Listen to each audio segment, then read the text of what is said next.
Hi everyone, my name is Nikita and I teach grade 2 at GD Goenka Global School DLF 3 Gurgaon. Well, if I talk about my transition online, so I can say so far it has been just about okay, not too great, not too bad either.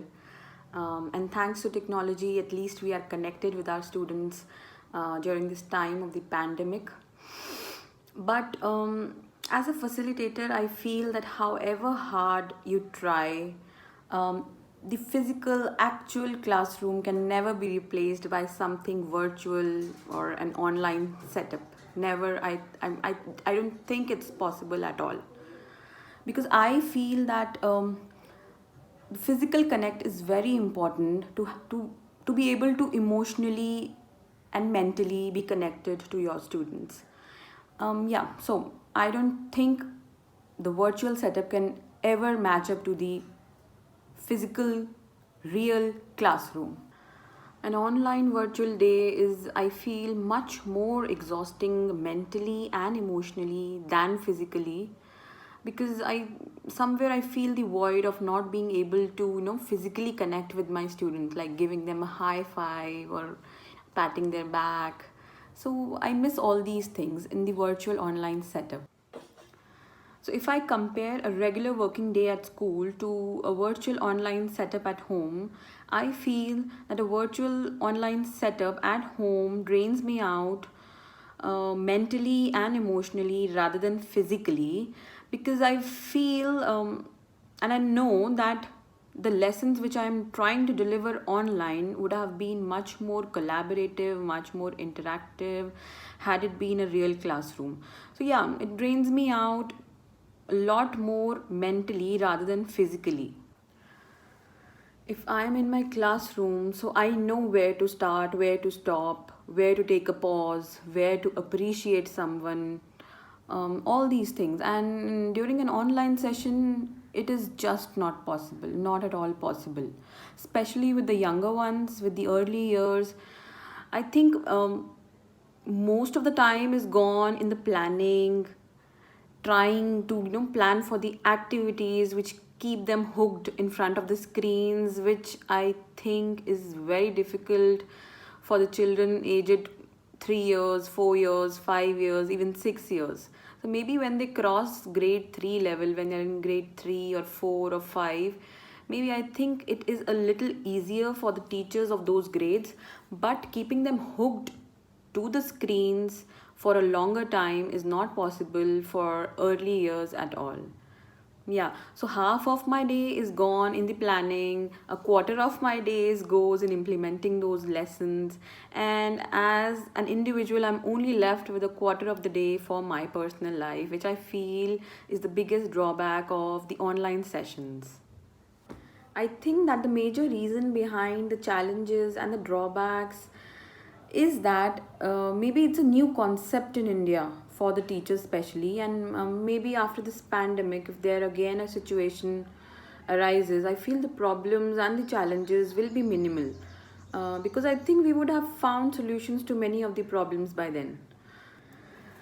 Now, during the online sessions, also, we have to face a lot of challenges, and network issue is one of them. I think when at the same time there are like 20-25 people or 20-25 systems connected all together. So, the audio video clarity due to the network issue is a common problem which many of my colleagues are also facing. Not many, almost everybody is facing the network issue, especially I think in India. Another major hurdle I feel is that this lockdown happened when we were actually about to close for the session 1920, and we were about to start for the session 2021. So the new session comes new children, new set of children, new set of parents, and not meeting them personally and just saying a hello on the virtual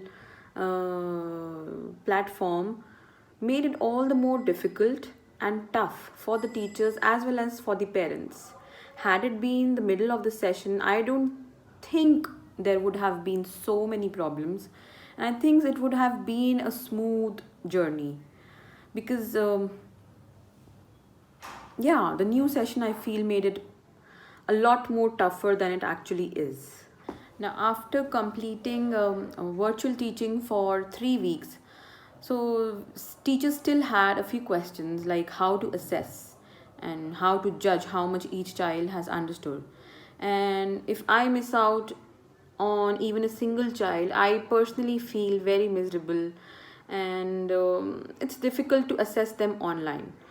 Also, during the online sessions, there is a lot of interference from the parents, which I feel is natural because everybody is in the soup together. So when learning happens online, uh, assessing your children becomes difficult. The worst part is being away from them. Had it been a normal summer break or a winter break, it would hardly matter because they are not out there learning by themselves.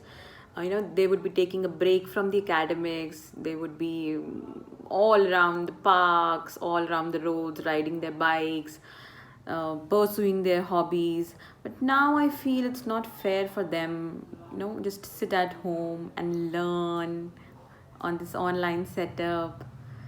It's new for them, it's difficult for them, it's actually difficult for the children. I believe that the academics and the progress of the students will not be an issue, and I'm very certain about that. That it will be taken care of very well once life comes back to normal. The most important thing, according to me, right now is their physical, mental, and emotional health. Now, many of the parents are busy due to work from home.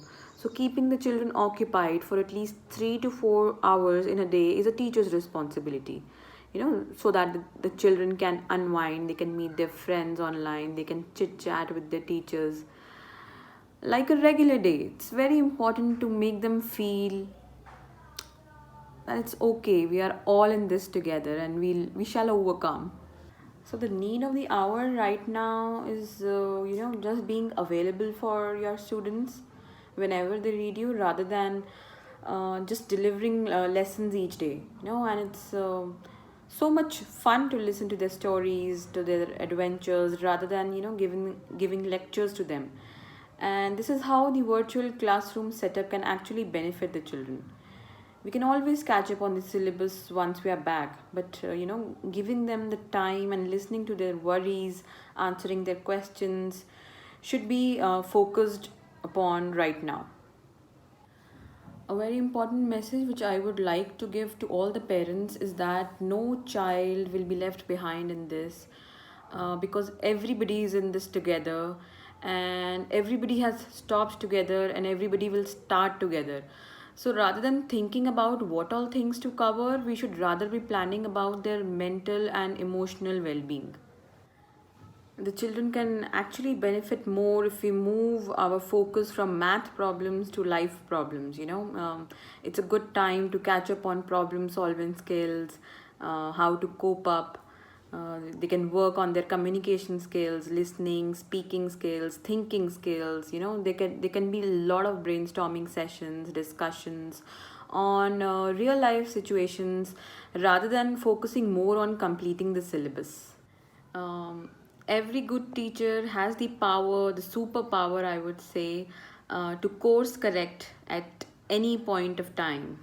So, the best part about online teaching, remote teaching, or this virtual teaching, I feel is that it's much more affordable than attending a regular school or a college. And the children, the people who do not have resources, can benefit a lot from this distant learning. Nowadays many people are conducting online webinars free of cost. You just have to get connected to the app and you can attend and actually learn from the sessions. So I think the affordability is a major positive thing about the virtual teaching. um, in this whole process of online teaching and learning, the one thing that I have analyzed as a teacher, a facilitator, is that education is much, much, much more than just academics. It's about the positivity that the children bring about in your life each day. It's about the continuous learning that happens along with teaching. It's about the relationships you make for life, and most importantly, it's about coming together and then building a future. The best part about this virtual sessions or the remote teaching setup is that as a teacher, I've made a promise to myself that never am I ever going to take even a single day of my work for granted, and will surely make it worthwhile for the kids, for myself, and for the organization. Thank you.